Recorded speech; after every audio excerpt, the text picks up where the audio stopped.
صحابی تھے جو قرآن یاد کیے ہوئے تھے پورے، ان کو شہید کر دیا گیا۔ آپ صلی اللہ علیہ وسلم کا زمانہ گزر گیا، حضرت ابو بکر صدیق رضی اللہ تعالیٰ عنہ کا زمانہ آیا۔ انہوں نے صحابی کو بلا کر کے کہا قرآن کو ایک جگہ جمع کر دینا چاہیے، کیونکہ اللہ نے جو فرمانا اِنَّا نَحْنُ نَزَّلْنَا الذِّكْرَ وَإِنَّا لَهُ لَحَافِظُونَ، ہم نے ہی قرآن کو نازل کیا اور ہم ہی قرآن کی حفاظت کرنے والے۔ اگر قرآن ایک جگہ جمع نہیں رہا تو قرآن تتر بتر ہو جائے اور قرآن کا بہت بڑا حصہ ضائع ہو جائے۔ تو اس اندیشہ کو دیکھ کر حضرت عمر بن خطاب نے حضرت ابو بکر صدیق سے کہا، انہوں نے کہا جو کام نبی نے نہیں کیا وہ ہم نہیں کر سکتے۔ اس کے بعد جب حضرت ابو بکر صدیق کا زمانہ گزر گیا تو حضرت عمر بن خطاب کا زمانہ آیا۔ اس میں عثمان غنی رضی اللہ تعالیٰ عنہ نے پیشکش کی اور کہا کہ عمر اب وہ زمانہ نہیں رہا، اگر ہم لوگ قرآن کو یکجا نہیں کریں گے، جمع نہیں کریں گے تو قرآن ضائع ہو جائے گا، یہ جو علم نبوت ہے یہ ضائع ہو جائے گا، اس لیے قرآن کو ایک جگہ جمع کر دیا جائے۔ تو حضرت عمر بن خطاب اور حضرت عثمان غنی رضی اللہ تعالیٰ عنہ دونوں مل کر کے قرآن کو جمع کر دیا، لیکن اس حیت میں قرآن شریف تھی کہ اس میں زبر زیر نقطہ وغیرہ نہیں لگا ہوا تھا۔ تھوڑا سنیے، یہ قرآن کی تاریخی حقائق ہے، 5 منٹ میں ہم رکھتے ہیں کہ اس میں زبر زیر پیش قرآن میں نہیں تھا۔ تو حجاج بن یوسف، جس کے نام آپ نے سنا ہوگا کہ بہت بڑے ظالم تھے، بہت سارے مسلمانوں کو قتل کیا، یہ کوفہ میں جب نماز پڑھنے کے لیے کوئی جاتے، انہیں زکوٰۃ کا مسئلہ پر بات ہوتی تو وہاں کوفہ کے لوگ پتھر برسا کر کے اس کو مارتے۔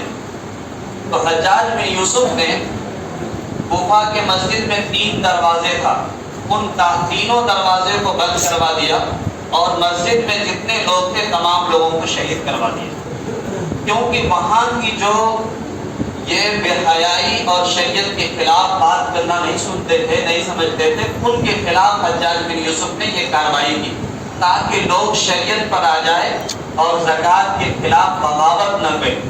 اسی وجہ سے حجاج بن یوسف کو لوگ کیا کہتے ہیں؟ بہت بڑے ظالم۔ اور حجاج بن یوسف ہی وہ ہستی ہے جنہوں نے پورے قرآن کی زبر زیر پیش نقطہ وغیرہ چڑھایا۔ کون چڑھایا؟ حجاج بن یوسف۔ ان کا بہت بڑا کارنامہ ہے قرآن کے پیچھے، جنہوں نے زبر زیر پیش نقطہ وغیرہ قرآن میں چڑھایا۔ تو لہٰذا اس طرح سے قرآن ہمارے درمیان موجود ہو گئے۔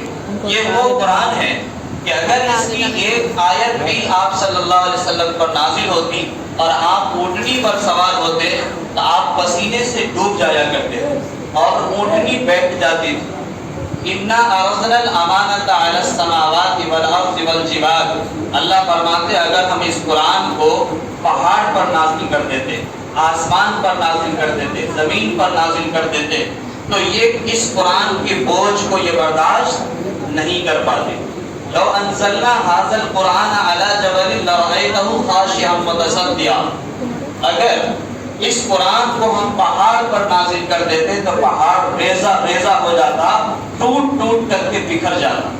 تو اتنا مضبوط پہاڑ ہے، اگر کوئی سر ٹکرائے پہاڑ سے تو سر تو پھوٹ جائے گا لیکن پہاڑ نہیں پھوٹے گا۔ لیکن قرآن کے اندر وہ کون سی خوبیاں ہیں، کون سی گہرائی اور کون سی بھاری پن ہے، یہ علم نبوت کا علم کتنا مضبوط ہے کہ اگر پہاڑ پر نازل کیا جاتا تو پہاڑ بھی کیا ہوتا؟ ریزہ ریزہ ہو جاتا۔ تو یہ پوری دنیا کی کتابوں کو آگ لگا کر کے جلا دیا جائے، پوری دنیا کی کتابوں کو، جیسے نوح علیہ السلام کے زمانے میں آیا، پوری دنیا میں سیلاب آیا، ساری کچھ ختم ہو گئی۔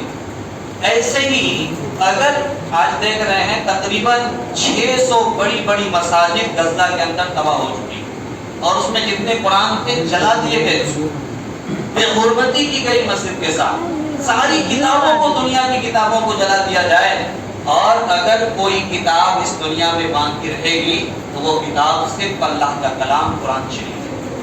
اور یہ قرآن شریف کیسے باقی رہے گی؟ انہی حفاظ کرام کے ذریعے سے، کیونکہ ان کے سینے میں اللہ نے قرآن کو کیا کیا ہے؟ جذب کر دیا، قرآن کو ان کے سینے میں داخل کر دیا۔ تو یہ قرآن ہم لوگوں نے جو سنا ہے اور سنایا ہے، یہ بہت اونچا عمل ہم نے کیا۔ اس پر ہم آپ لوگوں کو بھی مبارکبادی پیش کرتے ہیں، اور حافظ قرآن جو دو حافظ مل کر کے آدھا آدھا کر کے آہستہ آہستہ آپ لوگوں کے سامنے پورے قرآن سنایا ہے، یہ بہت اونچا عمل آپ لوگوں کے سامنے پیش کیا ہے۔ اور حدیث شریف کے اندر آتا ہے کہ جب قرآن ختم کیا جاتا ہے، مکمل کیا جاتا ہے، تو علم نبوت کا ایک گوشہ ان کے کونے میں رکھ دیا جاتا ہے، علم نبوت، لیکن اس پر وحی نازل نہیں کی جاتی۔ وحی تو صرف نبی پر نازل ہوتا ہے، لیکن نبی پر جو نازل ہوا ہے قرآن شریف، اس قرآن کو جس نے سینے میں جمع لیا، سینے میں محفوظ کر لیا، تو اس سینے کو جہنم کی آگ نہیں چھو سکتی ہے، اور وہ سینہ بالکل ویران ہے جس میں اللہ کا کلام کا کوئی حصہ موجود نہ ہو۔ تو بہت ہی خوش نصیب ہے آپ حضرات کہ آپ کو اللہ تعالیٰ نے موقع دیا قرآن شریف سننے کا اور سنانے کا۔ اللہ تعالیٰ آپ سب کو جزائے خیر عطا فرمائے۔ دیکھیے آج تراویح ختم نہیں ہوئی ہے، قرآن شریف مکمل ہوا۔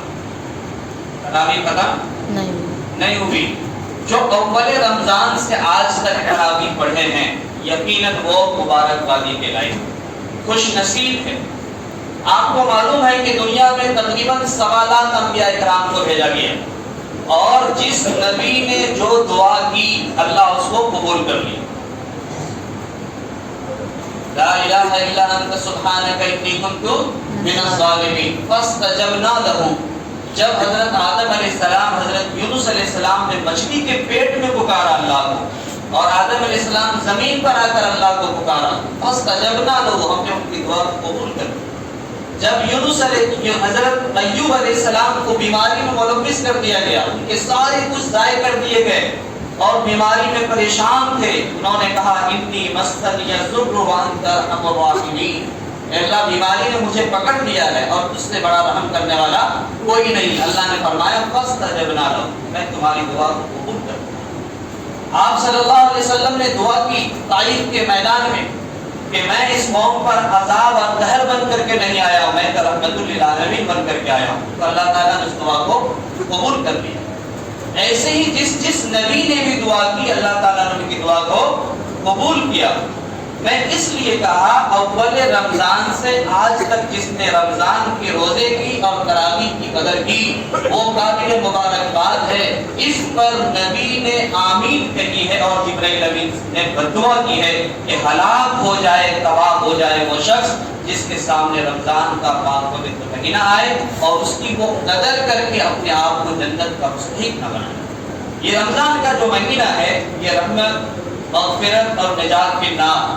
بعض لوگ ایسے ہوتے ہیں جو بالکل پاک صاف ہوتے ہیں، گناہوں سے بالکل پرہیز کرتے ہیں اپنے آپ، متقی اس کو کہا جاتا ہے، جو شروع سے ہی گناہ سے بچ کر کے رہتے ہیں۔